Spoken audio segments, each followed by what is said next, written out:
Good evening. Don't pick your nose on the air, Lou. My bad. Jeez. It's Omnibroslive, the show where we criticize books we don't read. That's right. We're like the rest of the internet. We criticize things we don't know about. Also, what up, bitches? That's right. My wife's my wife's here. Bring me dinner now, bitch! So dinner should be here soon. Okay, so hey, welcome to Omnibroslive. I am Omnidog, and this is Comics Guide, also known as Lou. What up, Lou? What's up, brother? I'm here.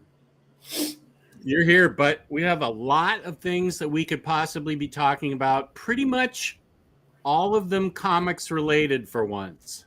Yes, sir. We're not going to get sidetracked into Taco Bell. Okay, let's talk about Taco Bell. We're not going to talk about Waffle House. Okay, we should probably talk about Waffle House.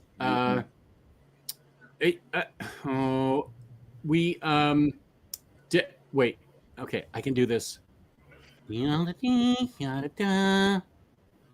After last week's show, my wife has informed me that we will be making a trip to Costco pretty soon. So, for the frozen chicken bake pack.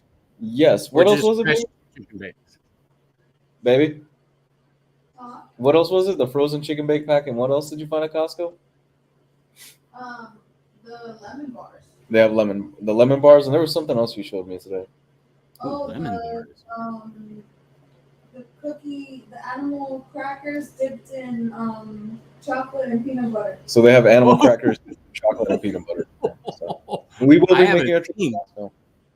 I haven't seen that. Animal crackers dipped in chocolate and peanut butter? I know. Yeah, they're like Reese's Pieces. I'll probably have to wait until my wife goes out of town for like a week to try those. Because I'm sure it comes in a jar like that, and I have far fewer hiding places in this house than I did the other house. However, go ahead. I am just eagerly anticipating Girl Scout cookie season. I was just going to say I have been crushing Girl Scouts for the past week, and they've stayed hidden. What are my favorites? Lemon Drop. Whoa, those are good. And then... Wait, did the season start? Girl Scout cookies? Yeah, mine got delivered last week. Your daughter's holding out on you. You didn't tell me Girl Scout cookie season started? I didn't know that either. We need to order a box. Get on it, baby. Box. Get on it, baby. Box. That's a lie right there. Well, I'm trying to seem humble, in front of the audience. Jeez, don't got to put me on blast.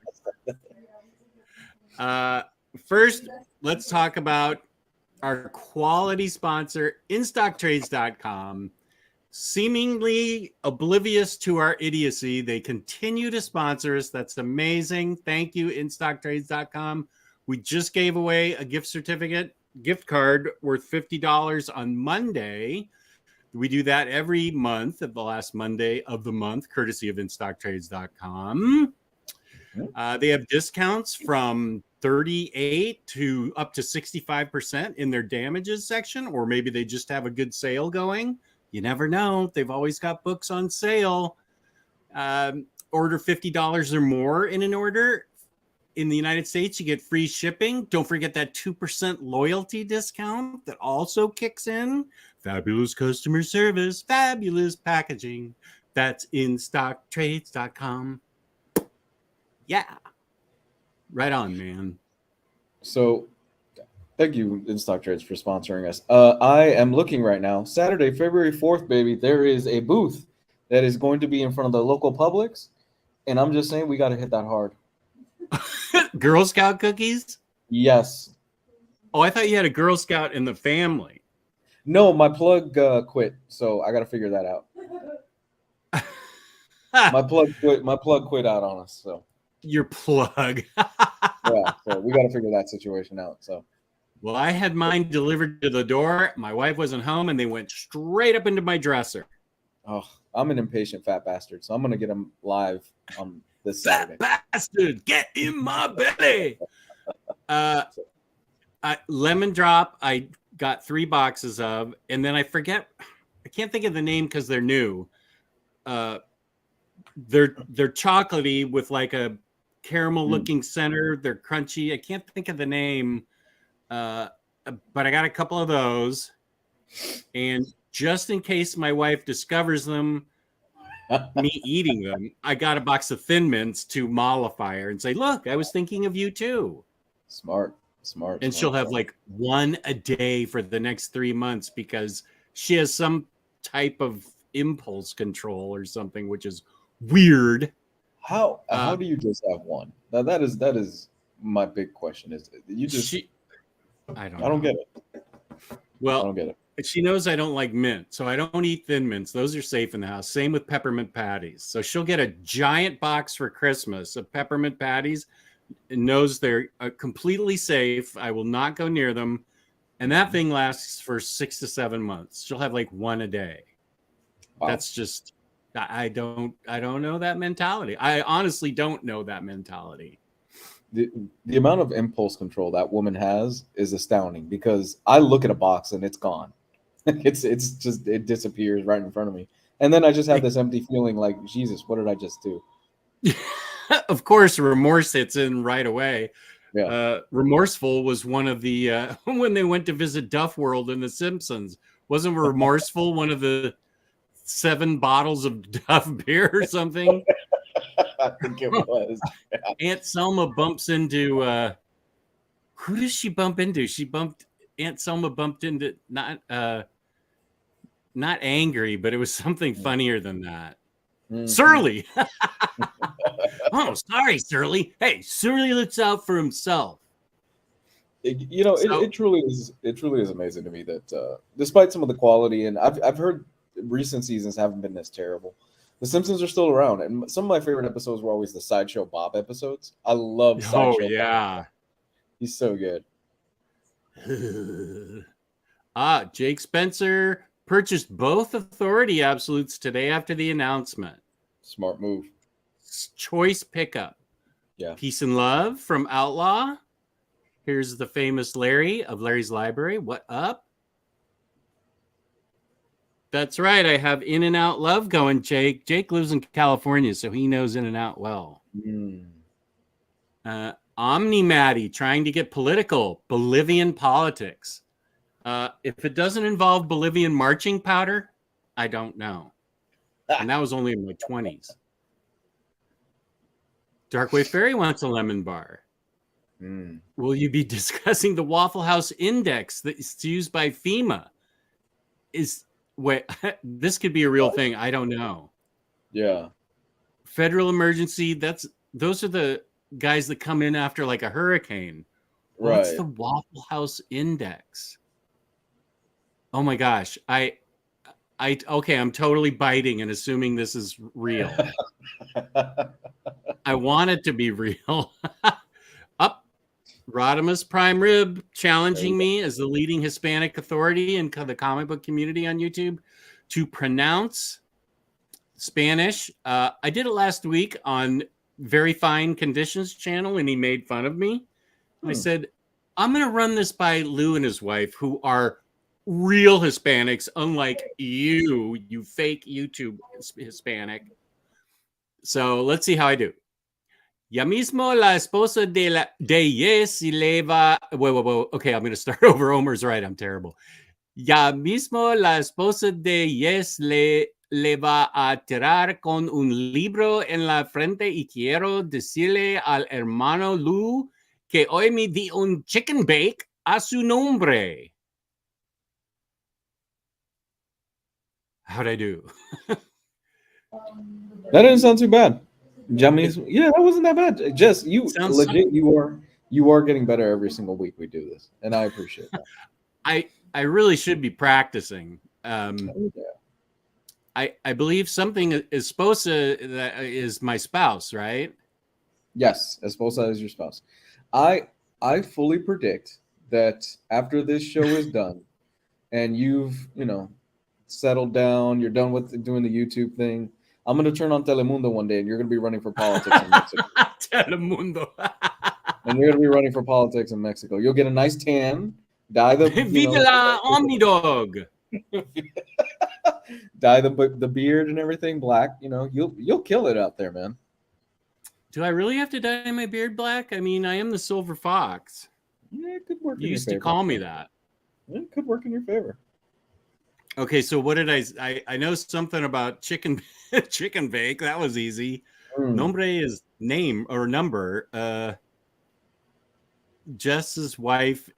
Okay, libro is book, right? Yes. Okay, I'm only picking out words here.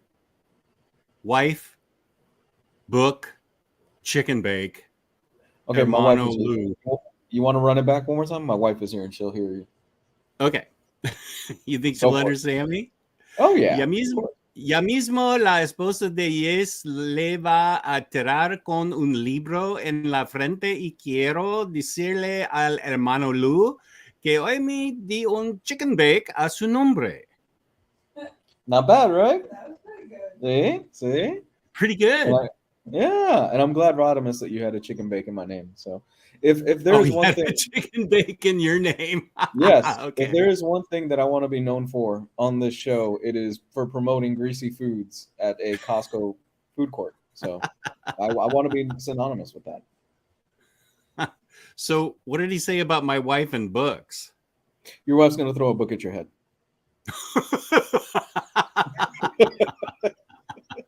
Even if that's not true, I'm going to accept that. True graphic novel. What up?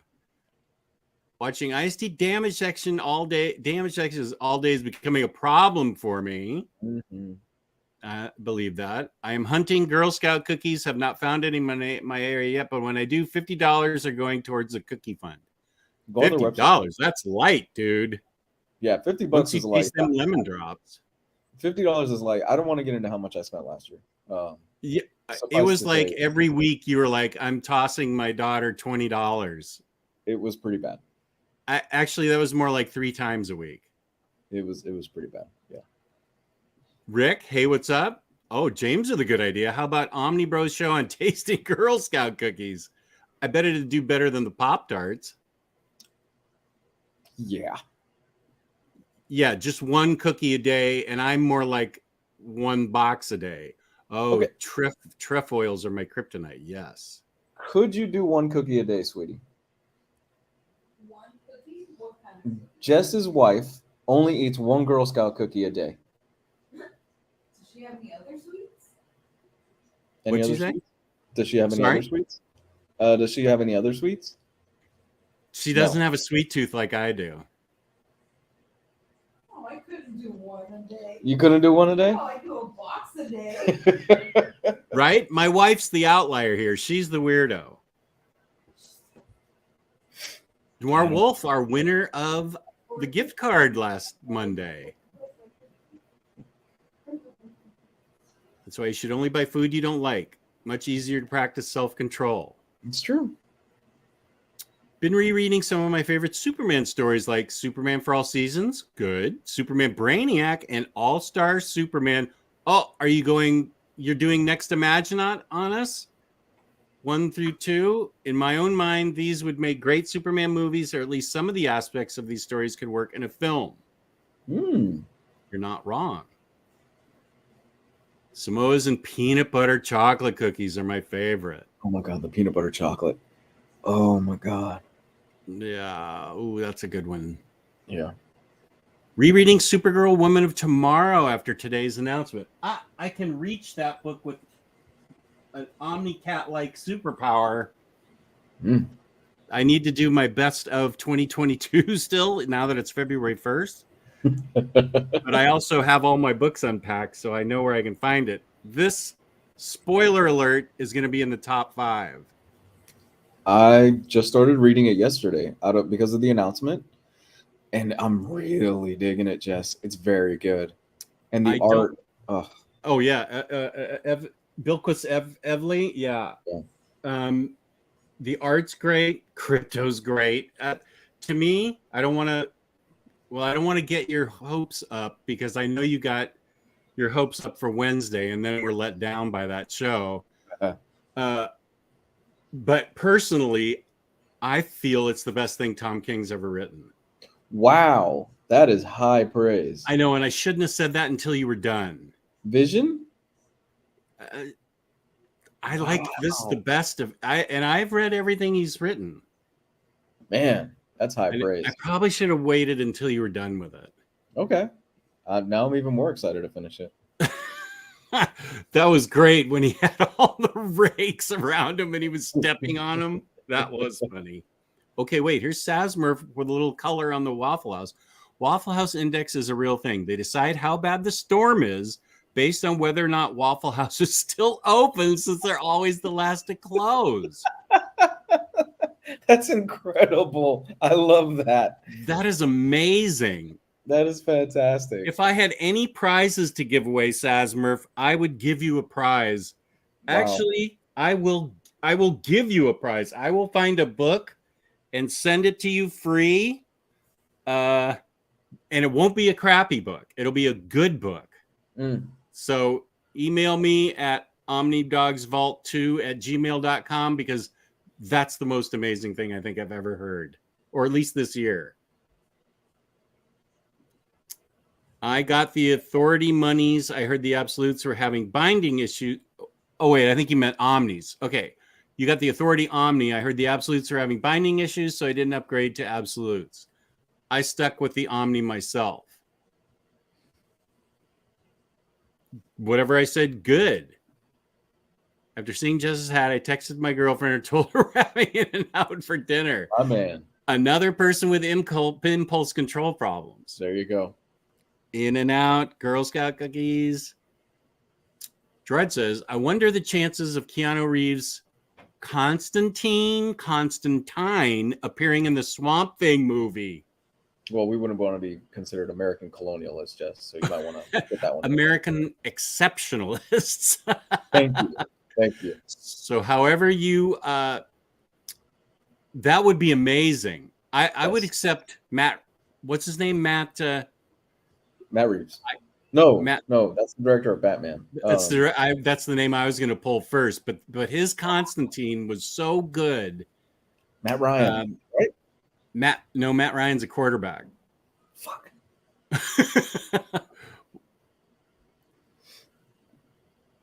Yes, para Gobernador de Puerto Vallarta. No. That $1.50 hot dog and 2 pizza at Costco is amazing. Uh-oh. Lars writing in his native tongue. Good. Whoa. What are some of those signs? And there's a O with a cross through it. Is that Norwegian? It could be. Okay.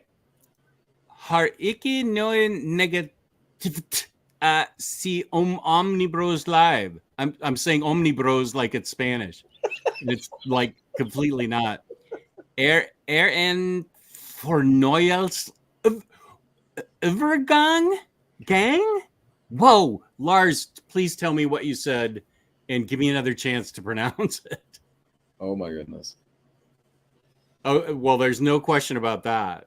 Oh, 100%. Yeah. Yeah, she's outgoing. She's going to be the oldest woman on earth. Why can't we get a hardcover Woman of Tomorrow? This is, I thought it was an odd choice that they released it in trade, but is that what DC does? They release things in trade and then go to hardcover and then go to deluxe and then go to absolute? Or am I just thinking of Watchmen? I don't know. I honestly hope this gets the absolute treatment, just because on the 2 issues that I read yesterday, I'm like, this deserves the absolute treatment, and it would look incredible in that format. This is, yeah, it is really incredible art. Now, here's a question, because the name doesn't give it away to me personally. Perhaps I don't know if Bilquis Evely is a woman or a man. I believe a woman. I think it's a woman too. Yeah. But I'm not familiar with the name Bilquis. Is that sexist of me? It could be, or it could just be I'm stupid, which is not a crime in America, apparently. At work yesterday, I saw Mom and her daughters walking down the sidewalk with a Girl Scout box on their stroller. Bought a box of purple and red right there. Purple and red. Is purple Samoa's? How well do we know our Girl Scout cookies? Oh, you are a connoisseur. I am just an amateur. Okay. I loved Up in the Sky, Jake. Yeah, I'm saying it. This is my favorite Tom King book. I'm Peace and Love. I'm saying it's his best book. Okay. So people can argue with me. That's why I'm saying it's not my favorite. I'm saying it's his best. So I'm inviting arguments tonight. Yes. Right, Kenny. Exactly. Was that no, it's just in trade right now. It's a shame. That should have come out the gate with the hardcover treatment. Normally I've been on a kick to not upgrade along with the Minister of Comics. But I would upgrade this because when it's like your favorite book and the art's great and the writing's freaking amazing, you kind of sort of have to. So I would upgrade this to deluxe. I am glad that Tom King has seemingly just accepted the fact that he is a much stronger 12, 15 issue run writer than I think the long format. I just think 12, 15 issues just suits him so much better. And he gets in, he gets out, and he tells most of the time a very great story in those 12, 15 issues. I really liked Batman Catwoman, and the first 2 issues of Danger Street seem really promising. Is that what he's writing now? Danger Street? Okay. Here in Puerto Rico, it's called the Chinese Rest Index because not even during a hurricane do they close. Oh, Chinese restaurant. Okay.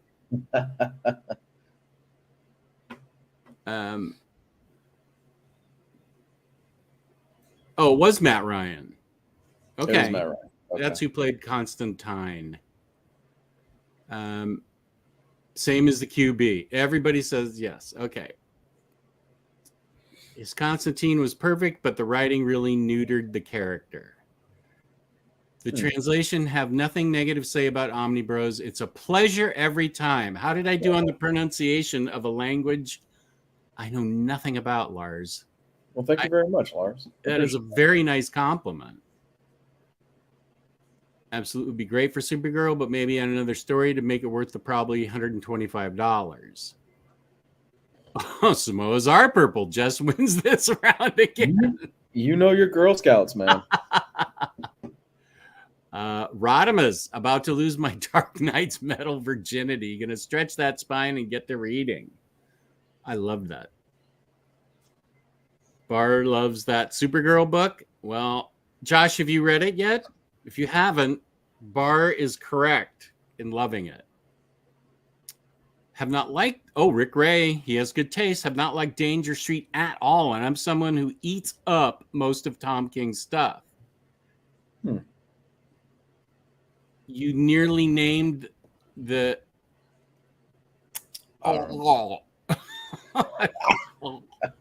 I'm guessing that's a letter in your alphabet, and I'd love to know what the differences are between that O and the other O's. Do I buy that Supergirl book? Well, this is a good question. Or wait for the obvious OHC after Gunn announcement. Wait. I think that it has to be read right away because it's so awesome. So if you don't, if you have to, read it on DC's app, and then wait. But I also like having, when they're my favorite books, I like having them physical. So I'm going to tell you to buy it and then upgrade it and then upgrade it again because I'm sure it'll get an absolute. Jess, do you want to just jump right in? Because we've been talking about the Supergirl book and it ties into a lot about our topic tonight. That's right. And I apologize. I actually did read about it. I said I was going to come in ignorant like everyone else on the internet, but I actually did. I didn't watch his video, but I read Variety's Mhm. update or its summary, Okay. and it sounds like it's really well thought out. I Whole GunnVerse yeah. type thing. For me, I am way more excited for this than whatever Marvel has down the pipe the next few years. Wow. I will make that statement that I am far more intrigued by what is coming down the pipe for the DC stuff, especially with James Gunn in charge, Mm-hmm. versus whatever Marvel is doing.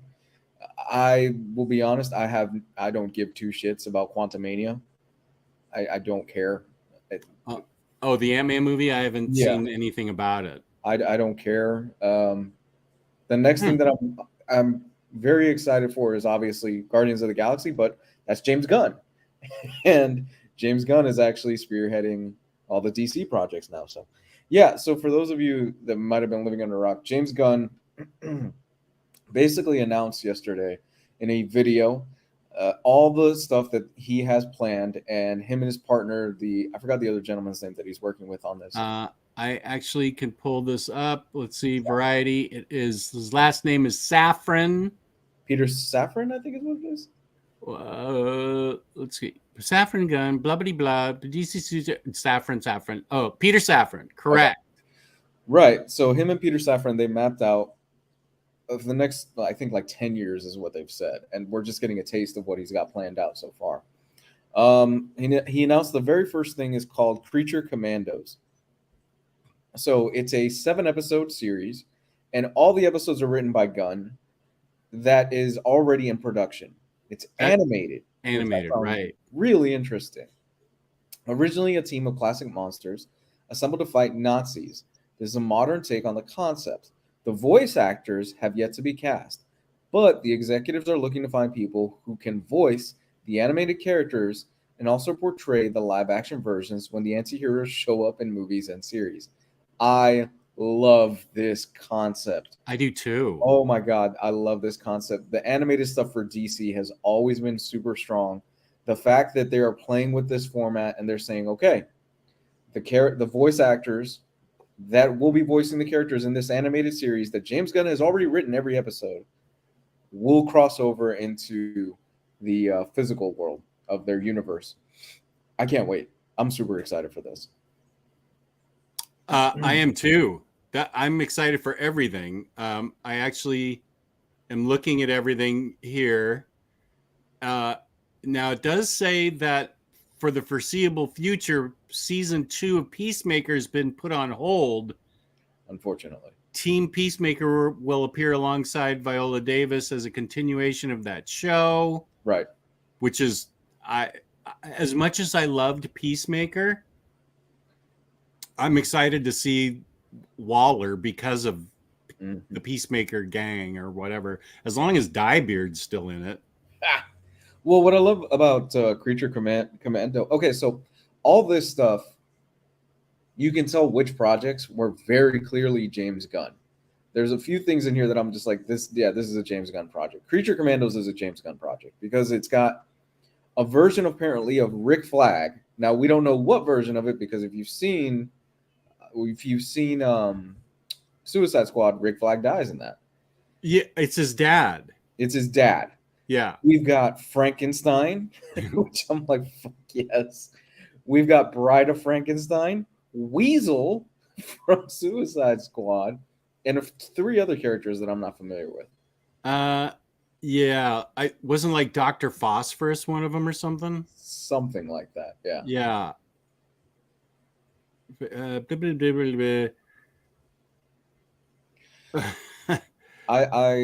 This is going to be so awesome. This phase, so they're not even calling it phases, they're calling it chapters.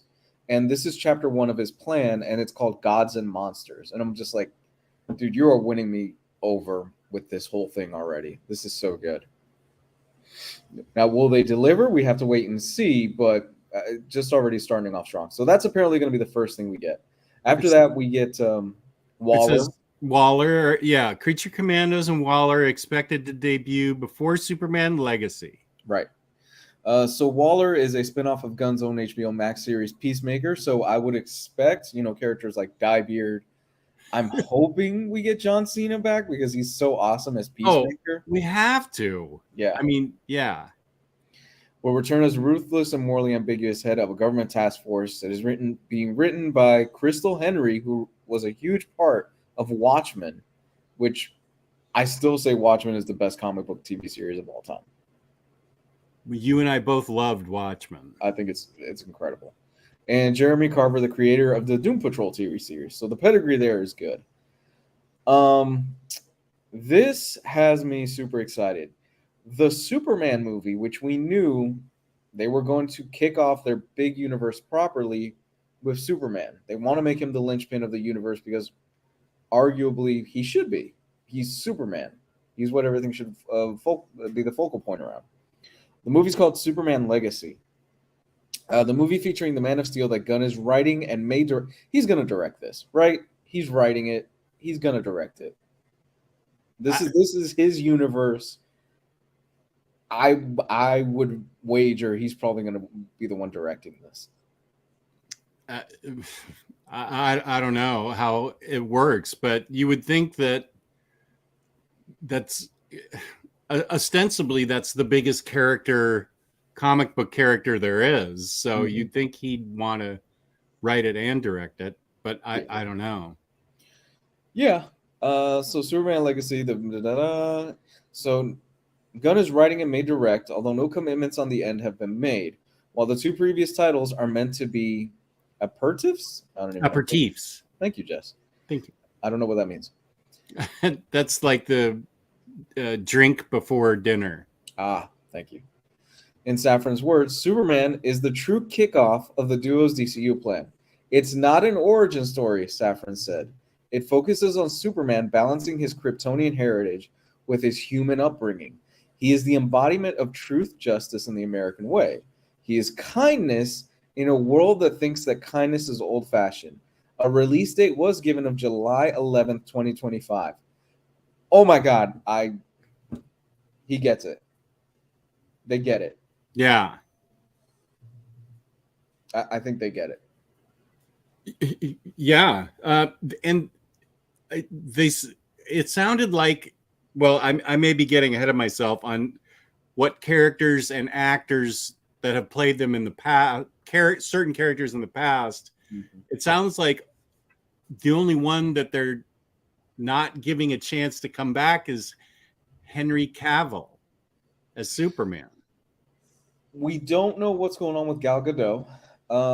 We saw a video of Jason Momoa walking out of apparently a meeting with James Gunn and Peter Safran, and he was all like hyped up. He was saying thank you to James Gunn and stuff.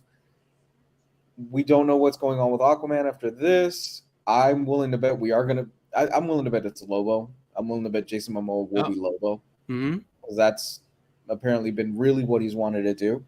And since this is apparently kind of kicking off the whole new universe and stuff, I'm willing to bet that's down the pipe.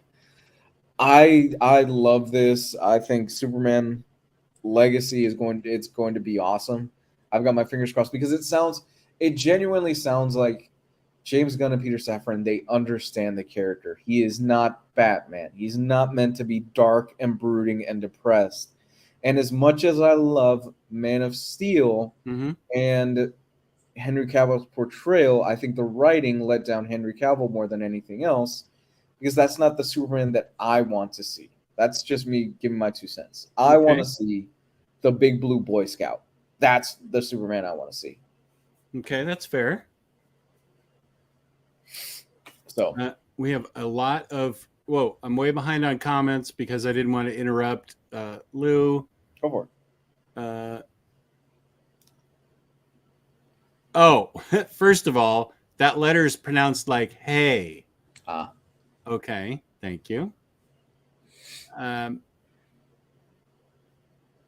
Roku and Tubi are reported to be getting the removed HBO Max content. That's interesting. Yeah, I saw that.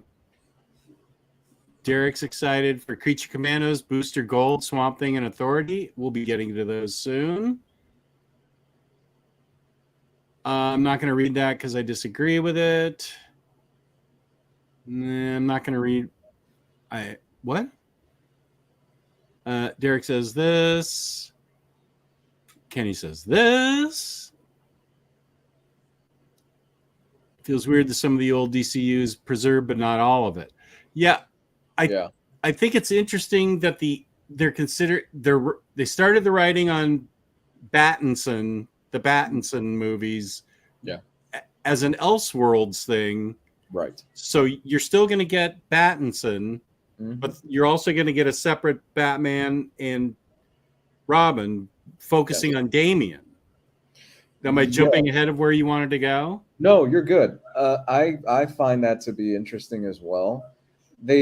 So that's one of the things that Gunn said, and he specifically pointed out several things. He said the new Joker movie that's coming out, Matt Reeves' Batman series, these will be part of what's called Elseworlds, kind of like from the comics. My interpretation of this is that there will probably be some logo that'll be different than the main DC universe, and it'll flat out say at the beginning of the movie, DC Elseworlds, and that's how they'll distinguish it and stuff like that, which I'm fine with. I am totally fine with, for a number of reasons. You can get actors that they necessarily don't want to commit to 10 years of going on a steroid cycle and trying to be a superhero. And you could get one-off characters and stuff. Because originally Joaquin Phoenix was supposed to be Doctor Strange. That was a thing that was out there, and he was almost in for the role until they told him, yeah, but we want you for like the next 10 years. And he said, I'm not doing that. I'm out. So he went on to do the Joker with the understanding that the Joker would be a one-off. He's coming back for the second one. But there are so many positives of this. You can also do an R-rated movie. We can get R-rated character. We can get a Hellblazer, a real, honest-to-God, badass Hellblazer movie that it doesn't have to be in the DC canon. It could be an Elseworld story. Okay, that's a good thought. Well, it sounds like Swamp Thing, they want to be R-rated. Yes. Although it may not be Elseworlds, they're taking a really deep dive into horror with Swamp Thing. Yeah. Yeah, so that was one of the announcements that they made, and that was, Swamp Thing, a horror film that promises to close out the first part of the chapter. We're kind of jumping the lead a little bit, but okay. Swamp Thing that was kind of a bit of a surprise to me, considering everything that happened with that CW show and how quick that was canceled. But I'm all in, and apparently James Mangold is the one that's going to direct Swamp Thing, which the minute I saw that, I just had a big stupid smile on my face because I'm like, oh yeah, that's the guy to do it. Yeah, that's going to be good. And what are some of the things that he's done that have you excited for this? He did the Johnny Cash movie, Walk the Line. He did Logan. He did 310 to Yuma. What else? He did Wolverine. So his pedigree is insanely good.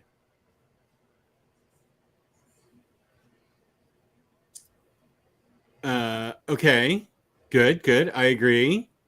I'm So just we're gonna looking get at some of the Swamp Thing. comments.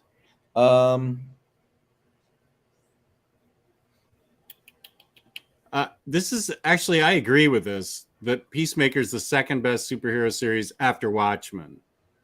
It's up there. Wait a minute. Did I say Peacemaker?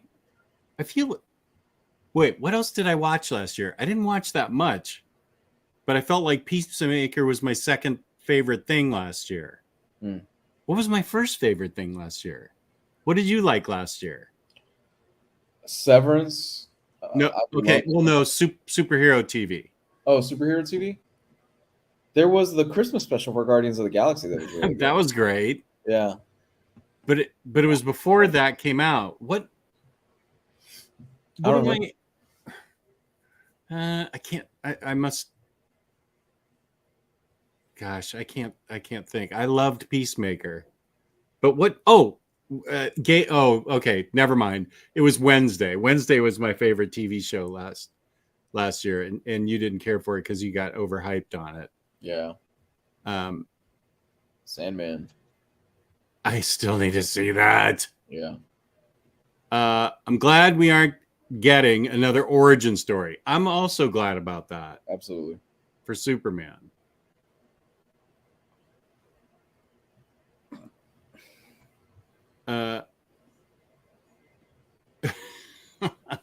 So what other things are coming up in the GunnVerse? We're getting lanterns. Greg Berlanti's long in the works Green Lantern series has been scrapped, and Gunn and Safran have parted ways with the longtime DC series steward. So, how there was rumors of a Green Lantern series for a while that got scrapped, but we are getting a Lantern series. In its place will be a new take on the space cops with power rings. Our vision for this is very much in the vein of True Detective. Safran described it.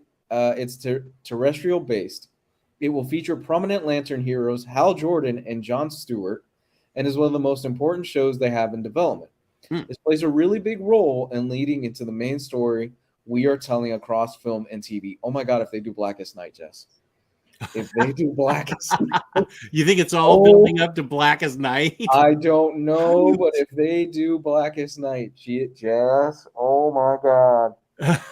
Blackest Night. Well, I think the thing that struck me the most is how cohesive and well thought out this whole thing that I read the story about. I mean, Tom King was one of the writers in the writers' room when they were hashing all this out, and apparently he's going to be very involved, and some other really famous creators. But this sounds, whereas the previous DC movies, whether I liked them or not, they didn't really seem to be pointed all in the same direction, or they didn't seem to be quite as cohesive as this plan is. I can't think of another word besides cohesive, but this seems really well thought out, with continuity and continuation and things building on top of each other. Right. Whereas the previous movies, as I said, whether I liked them or not, and I liked a lot of them, they just seemed to be its own story, and they tried to follow it up. Maybe it didn't seem as well thought out and planned, the previous movies, as far as part of a big universe. No, I agree. It felt very much, the last few years have felt very much, we're just throwing shit at the wall and we're hoping something will stick. We don't necessarily have an idea where we're going, versus this, where what I love about this and about this whole slate is there seems to be something for everybody, and there seems to be a very distinct direction of where they are going and what they're going to do. And I love this so far. Hey, Gabe. What up, dude? Yo, what up, dudes? Give me 1 minute. Yeah, no problem. Sorry. Okay. Whoop. I removed him. Okay. Also pumped for the Batman Brave and the Bold. Bringing in Damian Wayne should be awesome. And after that, the Bat Family introduction should be epic.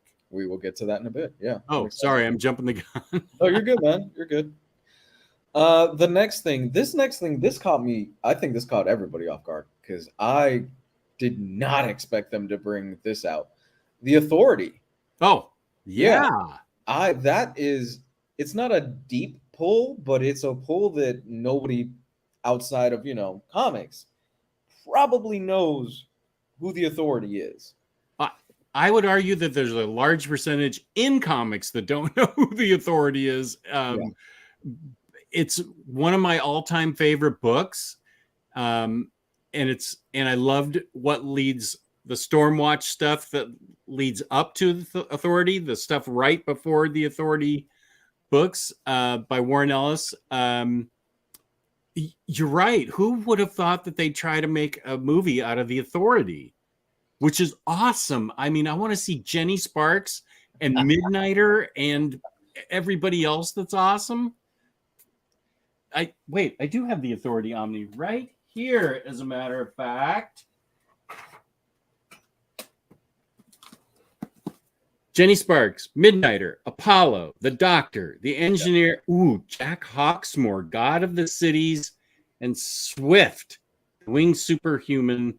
I love Jack Hawksmoor that he gets his powers from the cities, and his bare feet are like tire treads. The Doctor, a man capable of warping reality itself. I love Midnighter. I love Jenny Sparks. I love everything about this book. I'm ready to read this again. Now, my question is, Tom King is writing on this board of whatever that they're doing and they're putting together. Do they pull Warren Ellis despite everything that's happened? I think it would be a very smart move, at least consultation-wise, to involve Warren Ellis in some way. I know the PR wouldn't be great, but I think it'd be great. You know that I hesitate to even make a comment about Warren Ellis because I thought that what I had read was he was on the road to rehabilitation, and I thought he was doing well, accepting responsibility for his actions and things. But I also don't know who the judge is of that. Is there a judge? If James Gunn can come back, then Warren Ellis can come back.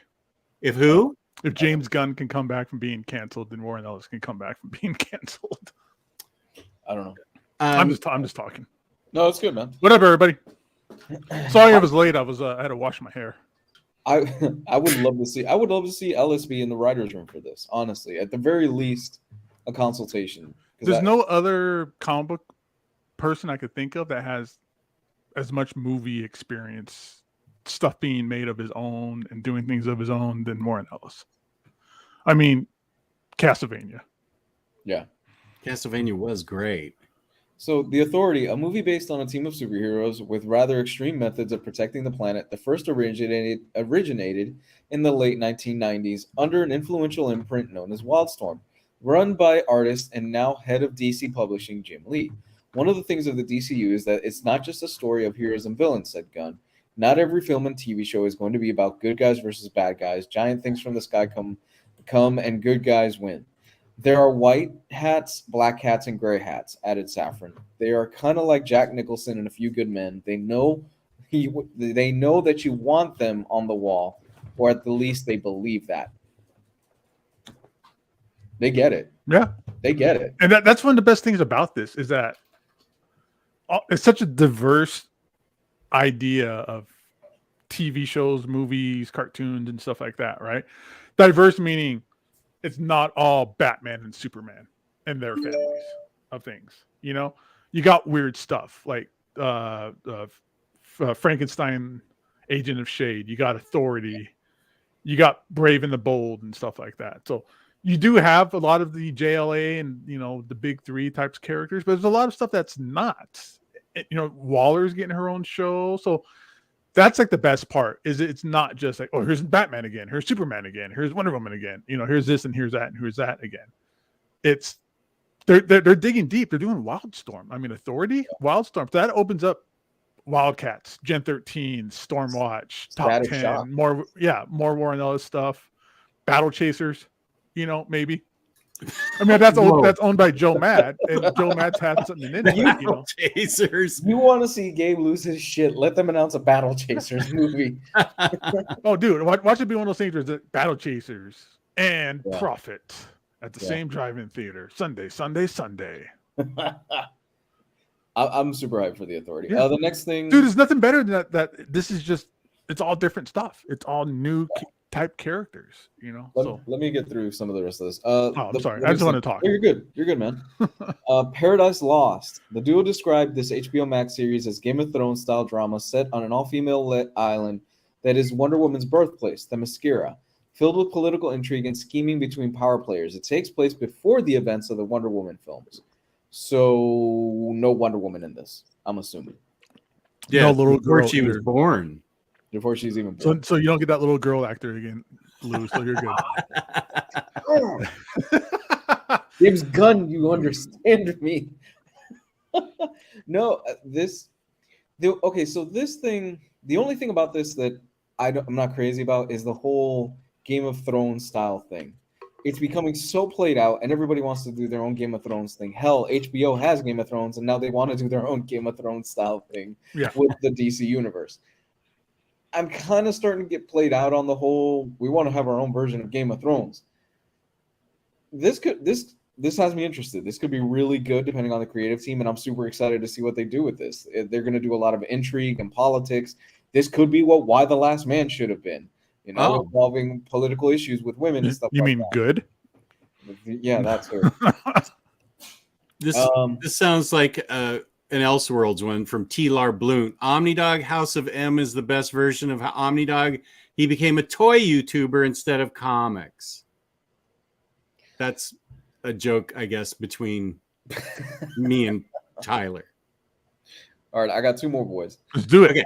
The Brave and the Bold. Yes. This is this one I'm super excited for. I think this might be the one I'm the most excited for.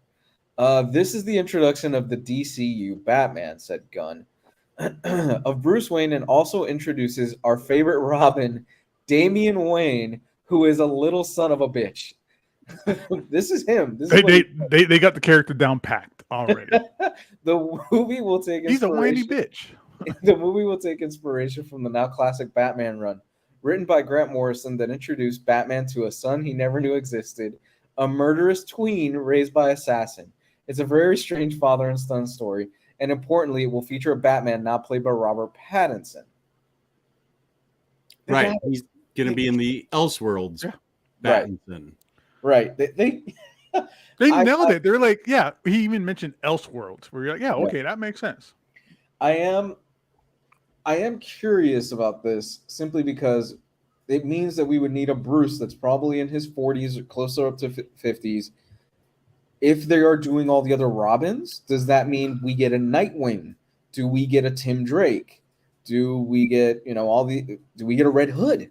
Maybe an appearance from him in the movie and stuff like that. Are we going to get hints of that? Because you're skipping over a huge chunk of history and going right into Damian, which I'm cool with because I like Damian because he's a little asshole. He's a little shit, and he's fun. And they address that. Up front, like on Front Street. They're like, and the thing is with Damian is you have to write him really carefully because you could go too far into the asshole side and you make him unlikable. There has to be a balance of, and I think Super Sons is the one that balances this out. Right. Perfect. Oh, yeah. Where he's a dick, but he's a lovable dick. You like him regardless. He's where he's trying too hard. Yeah. Kind of thing. Yeah. He's friends with Jonathan Kent. He's even though he doesn't want to be friends, he ends up being friends with Jonathan Kent in spite of himself, because I think Jonathan brings out the best in him. Mm-hmm. And so I think that's why we like Super Sons so much. Yeah. Because you see Damian still has an attitude, but he's also willing to engage and be a 10-year-old boy with an attitude. Yeah. Yeah. And the thing I also thought about is, well, we're getting Damian. The Superman movie is called Superman Legacy. Maybe Jonathan can get a Super Sons, dude. We get a Super Sons movie down the road. I can only hope. Can there be? I mean, that's the thing is, right now that there's the possibilities are endless. There's nothing saying that they're going this route based off trends in previous movies. It's open world, especially with them already doing Damian, being the first ones to do Damian. That should have been happening a long time ago. Yeah. But you're right. That brings in the whole Bat family, since Damian is kind of the last one we've seen so far, besides I can't think of his name now. Drake? The Signal. Yeah. But yeah, that brings in all the Robins and the various different Batgirls and all kinds of stuff that it really opens it up to. You don't have to build up to them. Right. They're going to be part of that world already. So that's a good point. You could start introducing them and not have to make it like an origin story 50 different times for each character, or watch them go through like the struggles of starting off. You have to do everybody's year one now. Like they're all Right. probably going to show up experienced and jacked and already a family of ninjas. I also like this because, and Warner Brothers has not shied away from doing R-rated comic book films. Maybe we can get an R-rated Red Hood movie. Sure. A badass R-rated Red Hood film. I would love that. Next thing R-rated Lobo. Yeah. Next thing I got, actually, I got two more. I lied You about said that earlier. two more ago. I know. I apologize. This one, I swear to God, James Gunn, if I was a little girl, he read my diary. Because son of a bitch. And I've been saying this for fucking, you can check it, because I've been saying this on this show for years. We're getting a Booster Gold series. I knew you were Fucking building up to that. That's such a funny pull, that Booster Gold, and the way he described him. I've been saying this for years that we needed a Booster Gold series, and we are getting one. Booster Gold, an HBO Max series based on a unique, lesser-known hero created in 1986. Safran said of the series, it's about a loser from the future who uses basic technology to come back to today and pretend to be a superhero. Gunn described it as imposter syndrome as a superhero. And that's already funny. What year did they say he came out in? 1986. Oh, okay. They said 96. Like, wait a second. Again, they're pulling characters deep. This feels a lot more like the people in charge are fans, or at least got their finger on the pulse. They're at least experienced the books or something, right? They're not super collectors or anything like that. More than like, not everybody, but they have an understanding of these characters already. They know that Authority is going to be nuts and crazy. Yeah, they said that's going to be like the biggest film of the year, or that's going to be like their biggest film is going to be Authority, because it's going to be out of control if they do it anyway, like Warren Ellis and Brian Hitch did. right. They got Damien down. They understand Damien. They understand Booster Gold. Like they have an understanding of, and that's what feels different about this already. Yeah, is these they care. I don't know what happened when like Zack Snyder was coming out. I don't know if they were using these same exact kind of terms, but they got the understandings of these characters so far. Yeah. It sounds like. Last thing, Supergirl, Woman of Tomorrow. This is based on the Tom King book that Jess and I were talking about earlier. Taking its cues from the recent Tom King written miniseries, the movie promises a different take than what most think of when Superman's cousin comes to mind.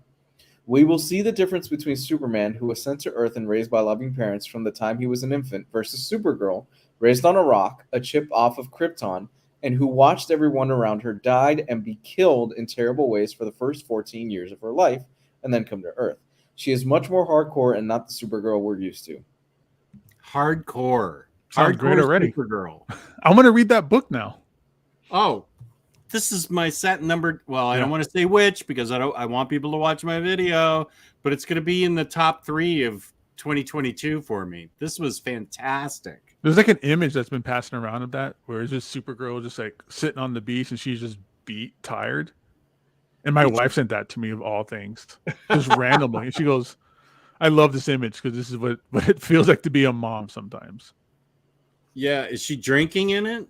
No, she just had a long day. Yeah. Like you can see it. It's amazing. Yeah, that's what the whole book is really remarkable, because she goes to a red sun planet specifically so she can just relax and get drunk and not think about things and not be overshadowed by her more famous cousin. And it's just a hugely great adventure. What's the name of the book? Supergirl, Woman of Tomorrow. I'm gonna look it up on IST and see if they got it. I told Lou that as a huge Tom King fan, I think this is the best thing he's ever written. Damn, that says a lot, because this book completely went under my radar. I didn't really hear about it until just a couple of weeks ago, and my wife sent me that image. Yeah. And I love Tom King. Like, I need to finish reading Strange Adventures, and I need to read this. I mean, anything Tom King does, I'm in it. I love his stuff. Dude, Strange And he's Adventures. one of the nicest dudes too. Like I've hung out with him Torpedo plenty of times. Nice dude. Strange Adventures is fantastic. I would Oh. love Strange Adventures. I thought it was really good. All right, and that's the DC slate that we have up right now. What do you guys think? What are you looking forward to the most? Well, it sounds It's hard like to say. going to be the last thing they Yeah. do. Jess has got to wait a few years to get I to that. do. So I honestly, Authority, I think. Yeah. If they make it work, this is the most exciting thing to me. But I'm excited for everything Mm-hmm. for the first time in a long time. But Authority sounds and they understand it, as Gabe was saying. They do understand these characters as much as I want to. Brave and Bold sounds really good too, but the Authority is just so intricately creative and amazing, and the fact that they said the world's got some gray hats in it too. It's not all white and black hats. They explore an area where, you know, like my favorite panel from the book where where Jack Hawksmoor and Midnighter open the alien vessel and say, "Welcome to Los Angeles," and Midnighter says, "We're here to hit you." Yeah, that's yeah. I just read that again recently, like a couple of months ago. It's such a good We're series. here to hit you. I just love that, and that's just exciting. Yeah. I think I'm going to be interested too. Yes, he did. I'm going to call it now. 4 years in advance or whatever. When everybody gets upset that they made Superman and Batman gay for the Authority. Oh. Wait till people. What's that? I'm just saying people are probably not going to like the idea of them making a Batman and a Superman Oh, Midnighter gay and Apollo? characters. Yeah, the gay. Yeah. Yeah. When it comes in, which is like the best part of that series is that couple and their crazy relationships and stuff like that. Right. I love that stuff. But people are going to be, oh, they're making Superman gay and Batman gay.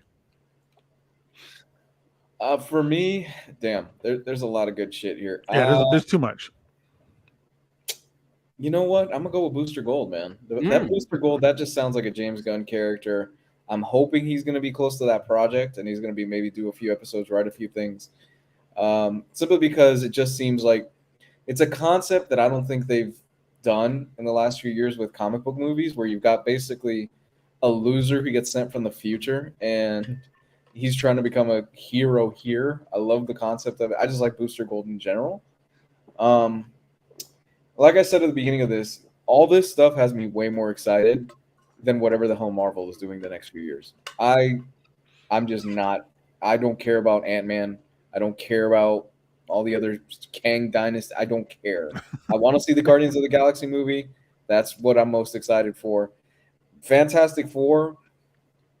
It's the guy that directed Ant-Man that's doing it, so I'm like, No, it's the guy that did WandaVision. is it? I thought it was Yeah. the guy that did Ant-Man. No, it's the guy that did WandaVision, Okay. which I could see being weary of too. He's just the guy that did TV shows. So Yeah. like something as huge as Fantastic Four. Show me the experience, right? But this to me is far more exciting. yeah.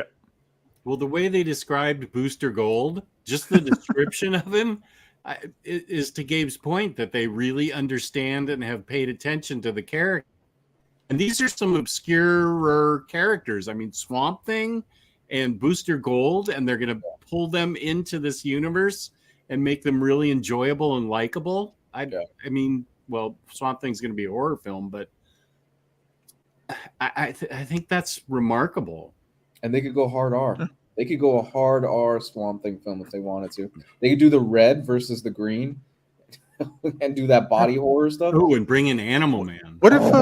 Yes. Well, that's what I was going to say. So Brave and the Bold, at least to me, and I'm pretty sure Jess, is I think of, and then because of the comic book and the TV series, Yeah. it was just a guest series. Every issue, every episode had a new character. So what if that's like their idea of introducing more characters that way too. What if Brave and the Bold, it becomes like a TV series, Brave and the Bold, where every single issue or every single episode is a new character hooking up with Batman. Not hooking up with Batman, that sounded dirtier than I meant, but teaming up with Batman. Yeah. They could do Batman Inc. They could spin out a lot of things out of that because that's how you would introduce all these characters. Green Arrow can be introduced through that. You can introduce random characters like Fire, or whatever. You could just do this really cool idea of just a new episode, a new character. What are the TV shows? What are the live action TV shows? Okay, so the way they broke it up, I think it's 5 and 5 or something like that is how they broke it up. Give me a second. I just had it. Dang it. Yeah, I sent the images in the chat. I literally just had it.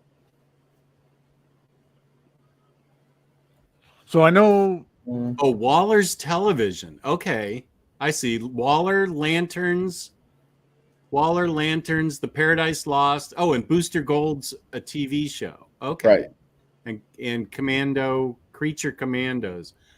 Okay, so Brave and Bold's a movie then. Mm-hmm. I wish it was a TV show. Yeah, I kind of talked myself into a good idea. I want this make-believe thing I just came up with on the air. Yeah, now that you said that, I really kind of wish it was. That's how you can introduce Mr. Terrific. You can introduce the Spectre, Professor Pig. I like Professor Pig. Yeah, but it doesn't have to be all Batman characters. It's just other characters from far-reaching. I will be happy, honestly, if they have a clip where Damian Wayne sticks a pail over a guy's head and beats him over the head with the like a stick or something like that. That's one of my favorite panels from that Batman and Robin. Hope he rescues a cow and keeps it. Bat cow, yeah. Bat cow. Father, I am now a vegan.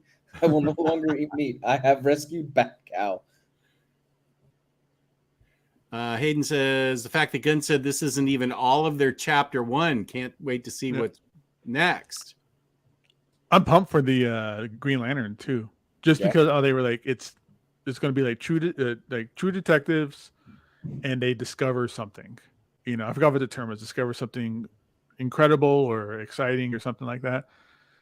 Because I'm just building it up for myself, and it's probably just a complete fantasy. But that's where it's going. Oh, dude, they find Parallax and Hal Jordan gets possessed, and now we get Kyle Rayner, and then that chick gets stuffed into a refrigerator, and then he becomes a Spectre.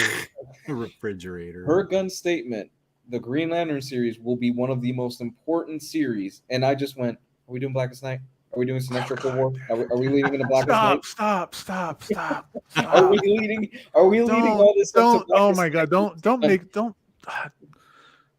You're gonna give me blue balls, dude. Like nerd blue balls. Just fantasizing about that.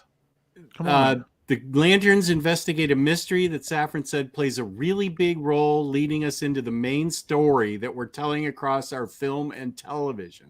So this is a very important show for us. That sounds very important. Wow. Blackest Night, Symmetrical War. Mm-hmm. Blackest Night. Dude, I am a fucking fortune teller, dude. I've been buying all those first appearances and all that Blackest Night stuff for a while now. So it'll pay off, Gabe.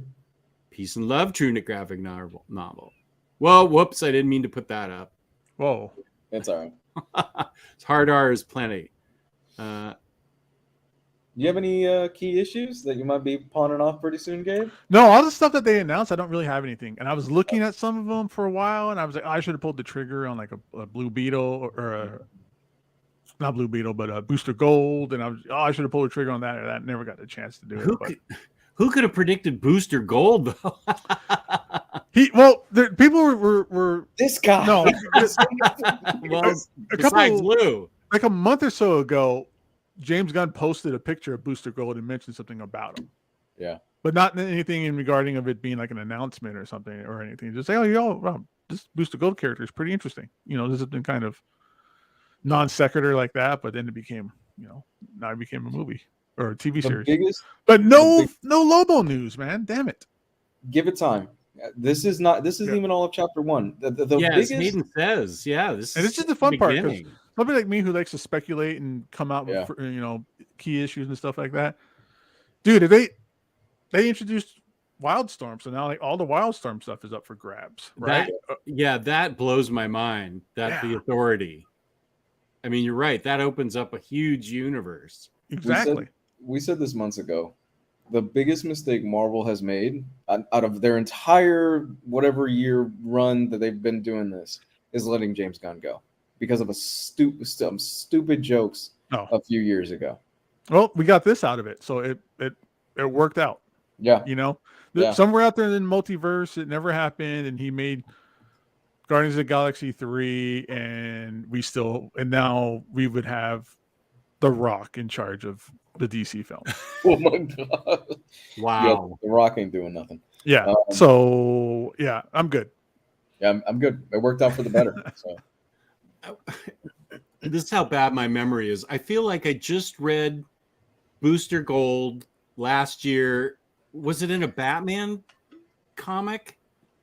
It was a really great appearance of Booster Gold. He was time traveling back and forth.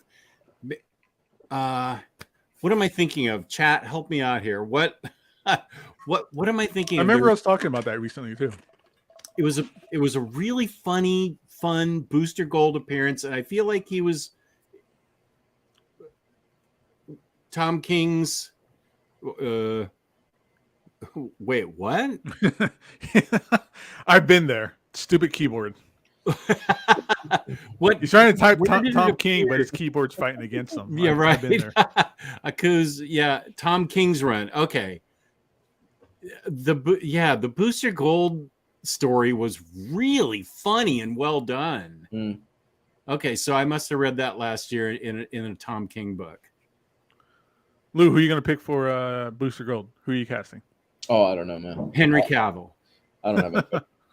I don't have anybody, honestly. I'm just happy we're getting a Booster Gold series because this is my Inhumans moment. I've been saying this for years. I feel like if Poor Geo. yeah, His book shot up, dude. That Booster Gold #1 is a stupid price book right now. really. Yeah. Oh. Where Booster changed the Thomas Wayne dynamic like Flashpoint. That's right. Thanks, Aku.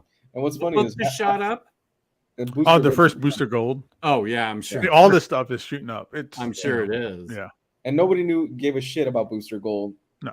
48 hours ago. Nobody gave a shit about Booster Gold 15 years ago. That's true. That's very true. Dude, I would love to see them do like Blue and Gold, right? Have Blue Beetle and Booster Gold team up. That'd be fun. Yeah. That'd be really fun. Now, wait, is there still a live action Blue Beetle Yes. coming? Yes. Yeah. Aquaman, Blue Beetle, Flash, all the stuff we're getting this year. James Gunn confirmed. Flashpoint, or it's going to be called Flash? Flashpoint. And he said this is what resets it. Oh, Yeah. okay. That the Flash movie is going to reset and it turns into whatever the James Gunn stuff is going to be. Okay.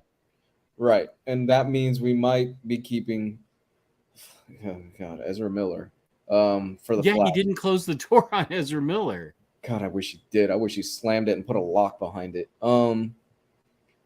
He's a terrible Barry. So, but everybody's saying it's a fantastic movie. Everything that I'm hearing and reading online and hearing from podcasts and stuff is that Flashpoint is going to be fucking amazing. So they haven't given up on it. Where are we with Flashpoint?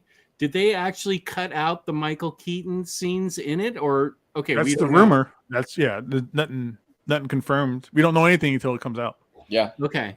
Yeah. For all we know, I could walk into the theater to watch Flashpoint, and Omar is up there reading Flashpoint to all of us while drinking a bottle of rum and cranberry or whatever the hell it is that he drinks. Bourbon and cranberry. Bourbon and cranberry. Who the fuck is this Mexican? See, he's Hispanic, so he can make that joke. I can make that joke. Yeah. Yeah. Plus, Omar's Peruvian, and nobody likes Peruvians.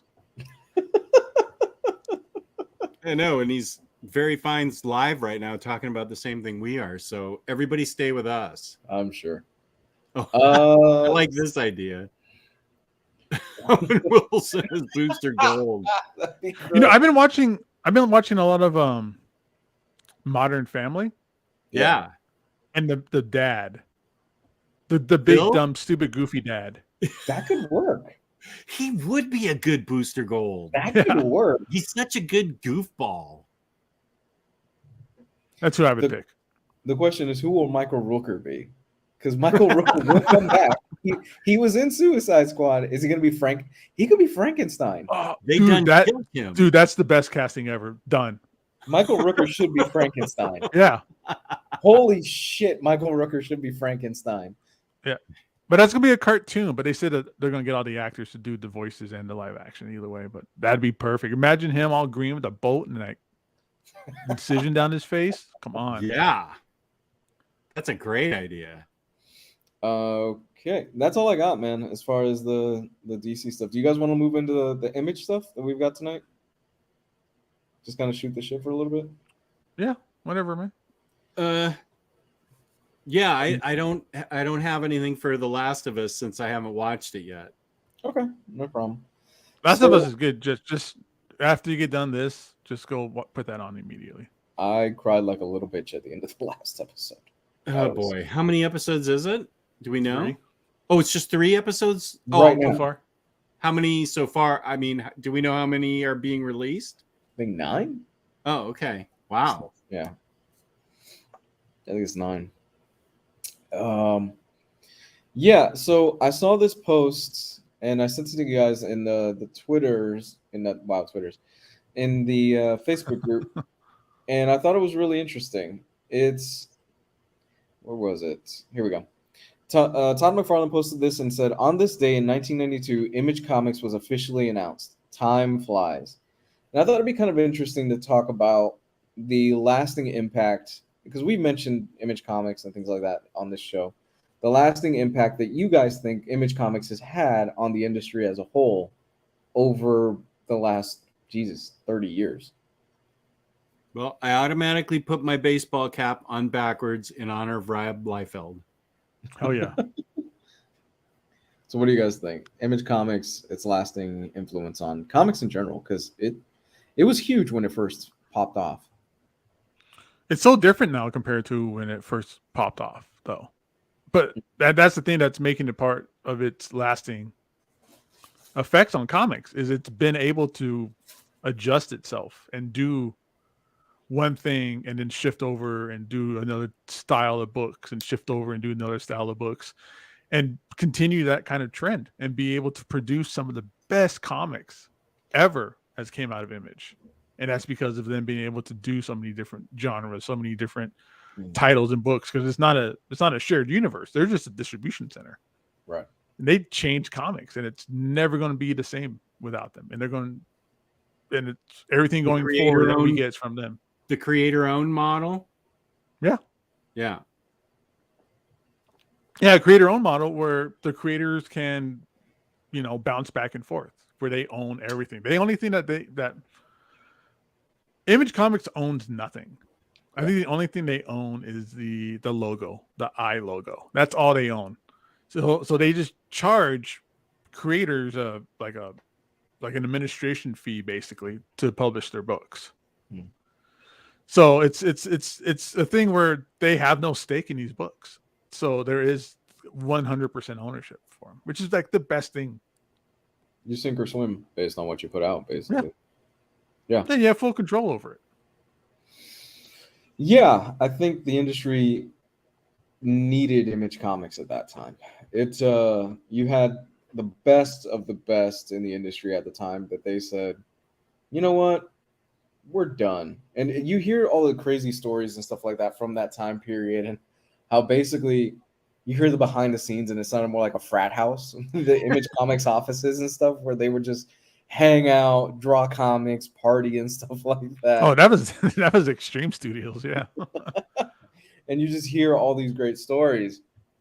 I think the legacy of Image Comics is just like Gabe's. It's the quality of the work, because if you look past this stuff in the 90s, which there was some fun stuff in the 90s, and you start getting into the 2000s, what we're seeing is we start seeing a shift more into what you would know about high quality writing and high quality art. Not that it wasn't before, but there's kind of a distinct dividing line of Image Comics during that time period. Raphael has a good comment here. true. Competition creates excellence. Image made Marvel and DC better. I kind of agree with that. And not kind of, I definitely do. Mhm. I also agree with Super Laugh Hard. This is just my Image was not my cup of tea at the start. Same with me, but now I think they are very important when it comes to the American comic book industry.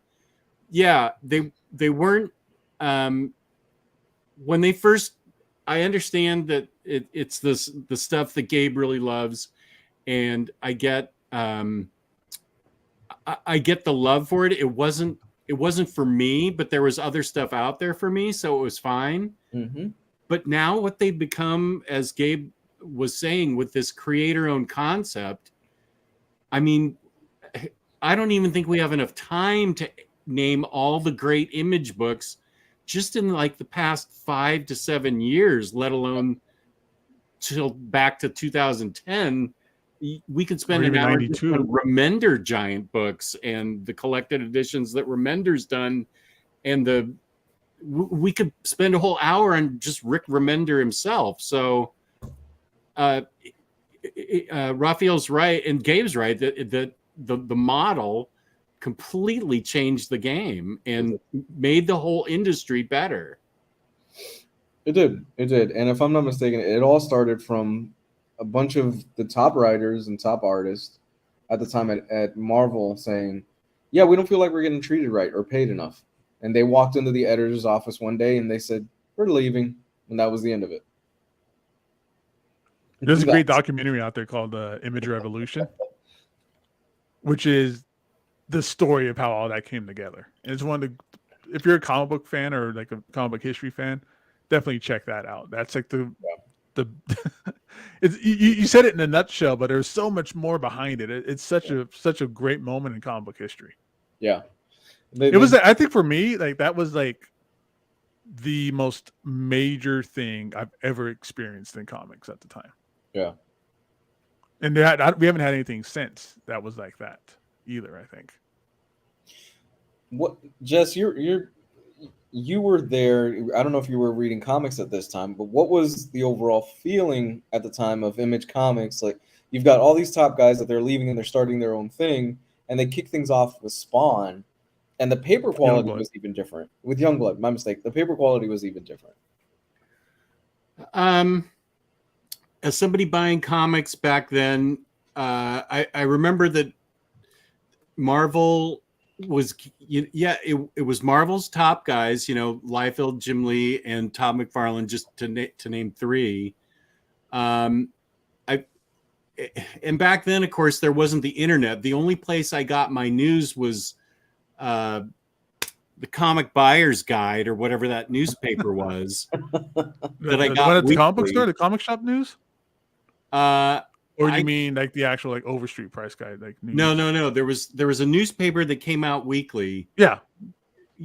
Wasn't it called Comics Buyer's Guide? Wait, no, it was called the comic book. Dang it! I just had it. Comic Shop News.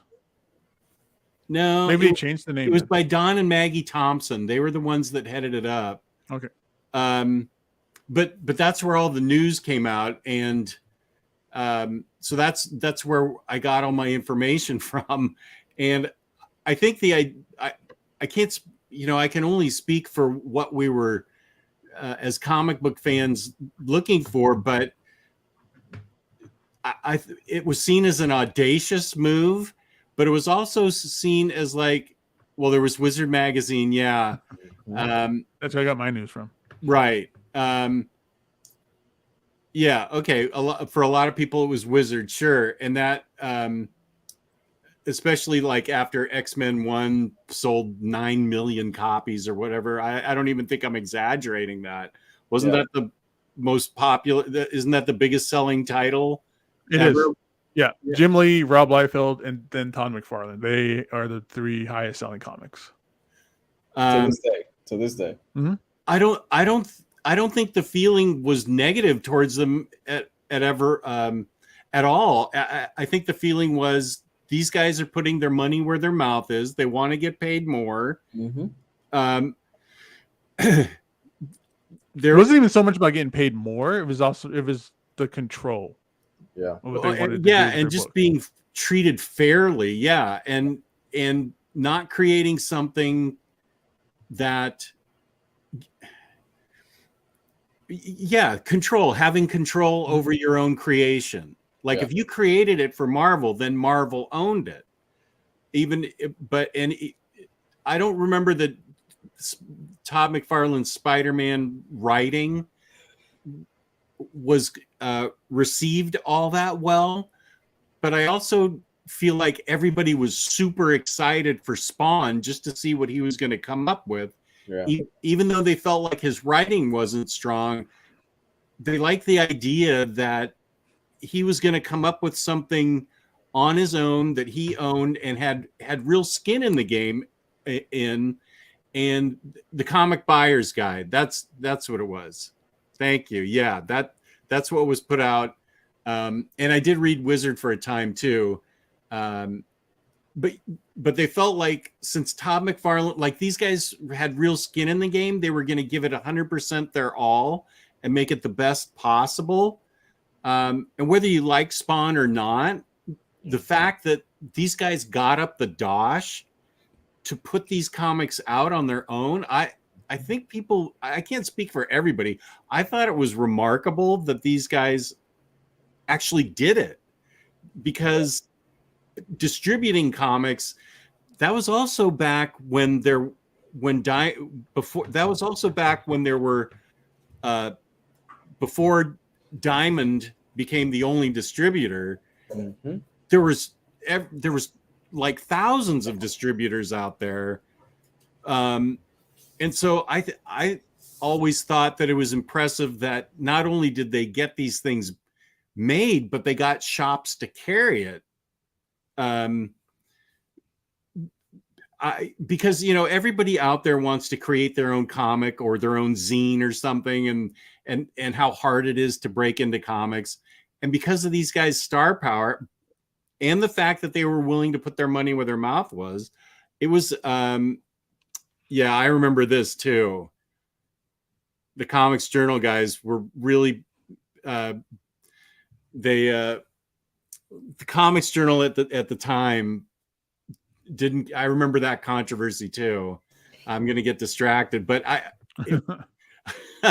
it was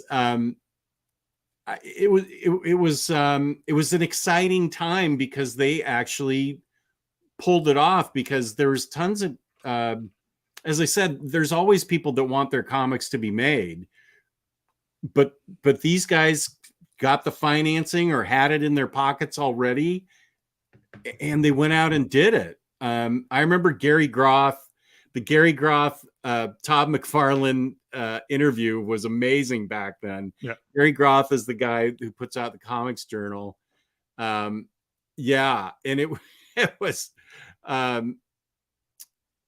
was remarkable. Oh yeah, CBG had a Peter David column every week, and there was But I Digress was the name. But I Digress. Oh, very good.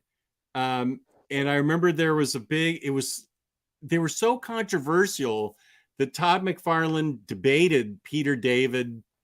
I can't even remember what the uproar was, but Todd McFarlane was being Todd McFarlane. He was up there with his shirt off. It's out there on YouTube. This with the Peter David debate they had at I think it was like a WonderCon or something like that. And Todd McFarlane goes up there like shirtless and with a hat on and like board shorts, like he's just coming back from the beach. But Peter David took it like serious, and then Todd McFarlane shows up there and like with his shirt off and stuff like that. And yeah, it's an interesting kind of thing they get into. That's one thing that also should be noted that Jess was pointing out, is that it's not just enough. Okay, I'm going to put out a comic. It's these guys were talented. Mm-hmm. And they prove their talent, and they work their asses off for years, honing their skills. You hear the stories of Jim Lee, who he quit, I think it was like medical school or something like that. He has a great podcast on Kevin Smith's podcast where he interviewed him. I think it was something like he quit medical school and for a year living in his parents' house and drew comics like he already had the job from beginning of the morning till late at night, he would draw, just honing his skill until he was good enough and he submitted and he got accepted. That is the key thing that I think is missing a lot of people, that they start their own imprint or they start their own stuff. It's, you know what, go for it. If you really think you've got it, go for it, because ultimately the talent will be what should carry the books. Mhm. These guys had the talent and they were rock stars. Yeah. Oh yeah. I mean, yeah. Didn't Liefeld have a Levi's commercial? Yes. He had a Levi's commercial. He was on Lifestyles that are Rich and Famous. And we've said this before, Liefeld gets so much shit today, but he was a rock star back in the day. Dude. And he is still respected by a lot of people, despite the fact that he gets a lot of shit online. A lot of people these guys back then were huge. You don't see it today, but you would see lines wrapped around buildings to go see these guys and get stuff signed from them. It was a different era. Yeah. It was just a different time. Well, and It was an amazing time to be in comic books, dude. Like to be a kid, like my age, I was the perfect age. I was the absolute perfect age for it. So I was 12 years old. but it's to lose point. It's important the grinding away part. These guys weren't just springing up out of nowhere. They spent a lot of time, you know, in the trenches before they got really good. So they weren't just like overnight successes. But you're right, they were grinding it out. You know, Todd McFarlane was doing inking on Infinity Inc. or whatever the book was on DC, and honing his craft. Because if you look at his early stuff, it's nothing like his later stuff in Spider-Man, which shows that he was growing as an artist. And these guys were definitely not overnight successes. They put in the time and the hard work, and that's what I think people might look back there and say these guys are upstarts, but I mean, they were in the industry a long time before. I mean, it's not like Jim Lee just showed up one day and said, I'm going to do this. They were, as both of you guys have pointed out, they put in a lot of time, and at some point just sort of got fed up with how creators were treated. Yeah, and at the same time, they proved that by changing comics. They completely revolutionized comics before they did Image Comics. Todd McFarlane revolutionized Spider-Man.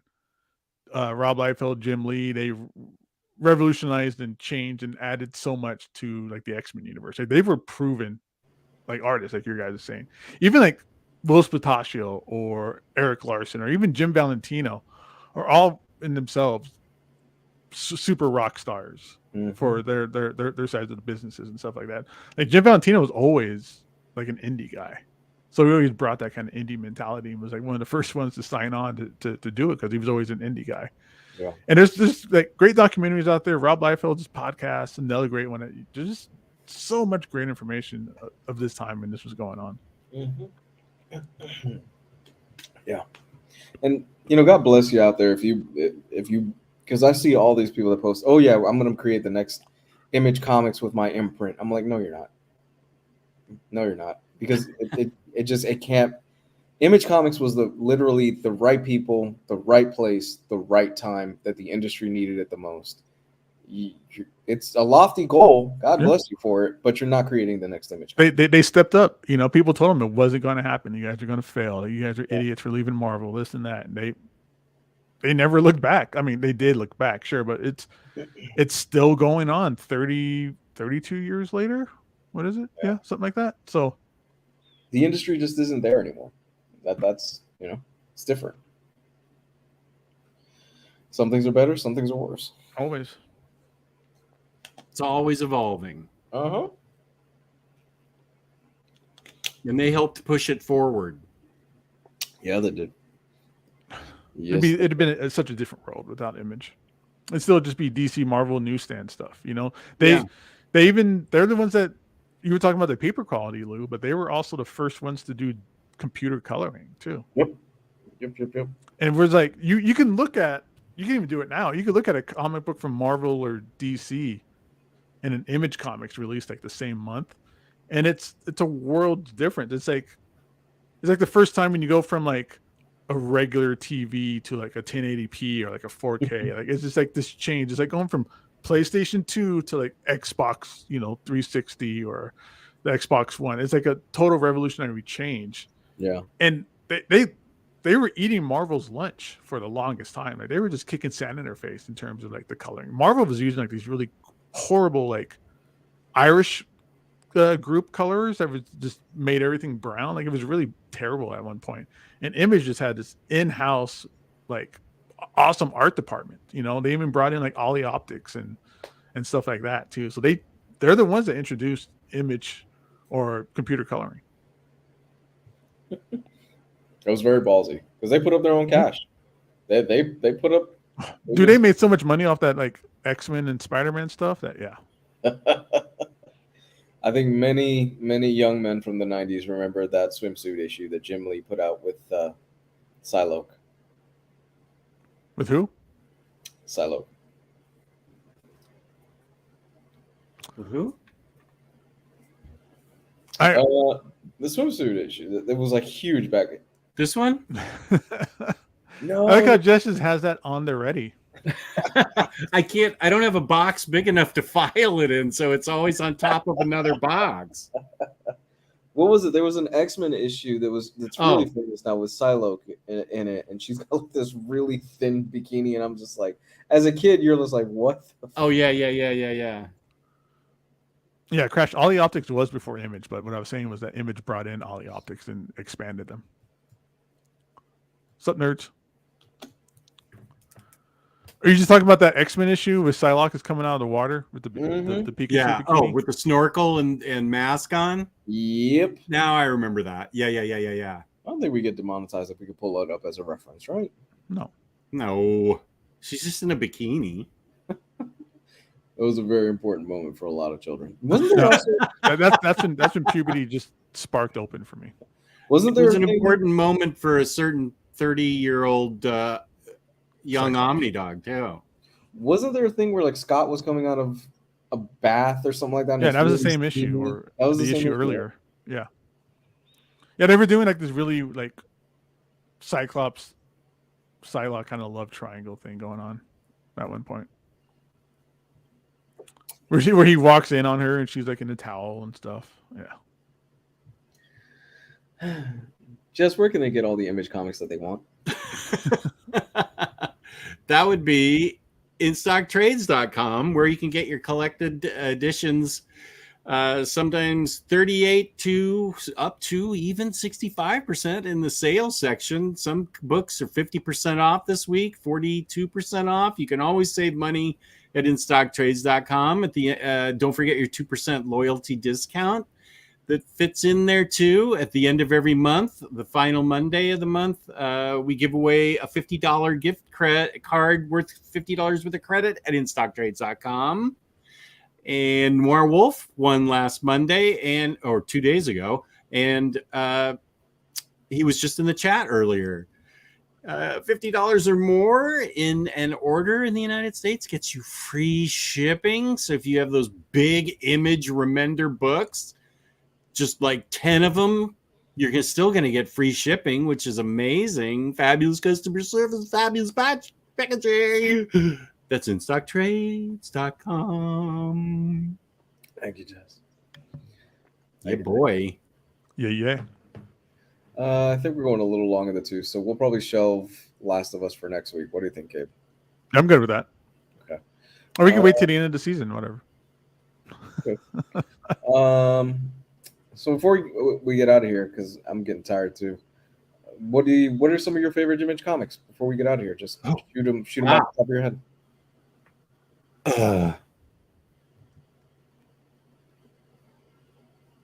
Shoot, I don't have anything Image in here. Well, I love all the Remender books. That's recency bias, though. What are some early Image books that I like?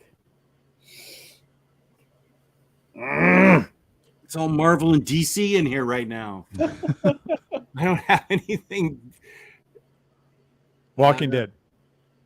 Walking First Dead. saga. Okay. Chew. Chew is so good. Chew is so much fun. Invincible. Invincible. Yeah. Youngblood. Deathblow. The Max. Manhattan Projects, but it Oh, was yeah. never finished. Prophet. War Child. Prophet. That Well, reboot. That reboot a few years ago was amazing. Yeah, it really was. Shadowhawk. Brigade. Wildcats. Darkhawk. Was that just to see if I was paying attention? That was, yeah. I heard that. Witchblade. Darkness. You just picked up a Witchblade book, Gabe. Yeah, I just backed the Kickstarter for the third Omnibus hardcover. Spawn, Invincible, Savage Dragon, Gen 13, Rodimus Prime. Good Rip choices. knows what's up. Cleveland Browns trolling us with Astonishing Wolfman. Oh boy, You should put him on timeout for that. That was the most expensive book that I've ever root beered. Uh-oh. Rising Phoenix with a threat. or no, he wants a reason for him to stay. He doesn't want to go see Very Fine Condition. Gee, I'm sorry, Rising Phoenix. I feel like we're at the end of our stream. Powers. Powers, man. Deadly Class. Oh yeah. I know I'm going to walk into the next room where all my image stuff is and go, why didn't I say that? Why didn't I say that? The I Unwritten. don't have any image stuff in front of me. Stray Yeah. Bullets, Scud the Disposable Assassin. The Unwritten is getting a collector's edition pretty soon too. Was that Image or was it Vertigo for some? Why am I thinking that was Vertigo? And, Unwritten was DC. It was Mike Carey for DC. My fault. It's still a great comic. Oh yeah, dude. I hope they don't cancel that compendium line. Freaking idiots. I don't think anybody's said that, Lars. Astro City. I think. Oh yeah, Astro City. I have Astro City with about 14 different publishers on it. Lars, I think that I wouldn't say American comics have influenced European. I agree that it's been the opposite. Oh, never read Deadly Class. Give me a reason to get those deluxe editions. Go for it, Lou. Why do you like Deadly Class? It's a school of assassin children who constantly backstab each other and kill each other. And it's set in the 80s during the Ronald Reagan era, and it's just a punk rock as hell book altogether. I absolutely love the book. I recommend it to anybody that can get it. It's Rick Remender. You can never really go wrong with Rick Remender's writing. I kind of feel like in the last few years, Rick Remender's kind of unfortunately fallen to the wayside with readers, and he's still one of the best in the industry. I think he keeps putting out quality books, and I don't think you can go wrong with Deadly Class. East of It's West. Battle Royale in 1980 America. Pretty much. East of West. Paper Girls. Those are two of my faves. East of West and Paper Girls. Those are Image titles. Gen 13. I need to unload all my Gen 13. Soul Saga. Oh, I see. Lars was having a disagreement with somebody in the chat. Yes. Okay. You guys argue. It's cool. I can't believe you forgot this, Jess. Criminal. Geez. All of Ed Brubaker stuff. Holy smoke. You're right. Literally everything the man has written the past 10 years. In the old Batcave, I used to have that whole bookshelf of Image and another bookshelf of Image, and I don't have it for reference. So you're right. Now I can see the what's the Greg Rucka book we love so much? Lazarus. Oh my gosh, what a great book. And all the Ed Brubaker and Sean Phillips stuff. Yeah. Yeah. Ed Brubaker and Sean Phillips have almost their own imprint at this point with all the stuff they put out. Yeah. Monstrous. I love that title. Yeah. Lots of Lemire stuff. Killer Be Killed, Descender, and Ascender. Oh, all the early like Hickman stuff, right? Like that was all like nightly news and stuff like that. Wow. Yeah, Pax Romana. The Mars book. Rising Phoenix Railroad, real quick, asking me. He just got the first 4 Gotham Academy. Are the others good as well? There's only one more volume left. There's only 5 volumes, I think, for Gotham Academy. So you might as well get the 5th one. I think that's about when the art kind of changes in it. It gets kind of back and forth and different. What's the guy that does the art originally? Carl Fletcher. It's like that guy's like he has to be like a Disney animator because the artwork in Gotham Academy just looks like a Disney cartoon. But it changes Somehow up. I Later have on. them right here. There you go, Jess. Oh God, I love that series. Yeah. That That's if James Gunn said he could, he would let me do one series or movie. I want a Gotham Academy series. Damien's in that, isn't he? He is in it at one point. Yeah. yeah. Becky Cloonan wrote the first couple, and this. I think she wrote the whole series. She doesn't have in the volume 3 yearbook. She's not on it, but she is in it through second semester. Because I was talking to her at WonderCon when she signed my books, and she was saying that she had like another pitch for more Gotham Academy. Ooh, yeah, that's good. Oh yeah, Moonshine. That's a good one. Oh, I love thought you were just talking about Moonshine. No, no, those days. Those hillbillies out there with their cornmeal. Yeah, Gotham Academy. The art in that's so good by Carl Kershaw. It's so good. It's so good. It's not like art I've ever seen in comics before. Really, it looks like it's just animation cells. Yeah. Yeah, it is super good. I need to reread this. All right. Before we get out of here, I just want to quickly say, geez, I'm exhausted. Gabe, you get on a cycle, man. You could do Kratos for that live action God of War that's been up recently. You get on a good cycle for about a year or two, you pull a Kratos. Oh, dude, I'm not gonna get on a cycle for a year. I'm not gonna get on gear for a year, bro. you got the beard, brother. Well, we'll see what we can do. I'll just pump some more weights. All right, guys, I'm ready to get out of here. I'm out too. Okay, Gabe, where can they find you on the internet? Instagram, Gabe Loves 90s Comics. And Lou, how about you? Comics Guide 101 on Twitter and Comics Guide 101 on YouTube, where there's an archive of old videos. And you can find me, OmniDog, on OmniDog's Vault on YouTube and OmniDogs_Vault on Instagram. Yeah, there's way too many. These are all great books. They're if I only had the image shelf right in front of me, I will in a couple of weeks. Thank you to the chat for tuning in. We had a good discussion. It was a lot of fun talking about DC and Image. And thanks to IST for being our sponsor. Thank you to those of you listening to us through all the various podcasting apps we are available through. And thanks to everybody watching afterwards. Morning Glories. Peace and love. Peace. Morning Glories. Peace and love. Peace and love. Whoop. Okay, Officer down. Private Eye. Those are good choices. Ooh, Private Eye. Yeah. Wait. Kabuki.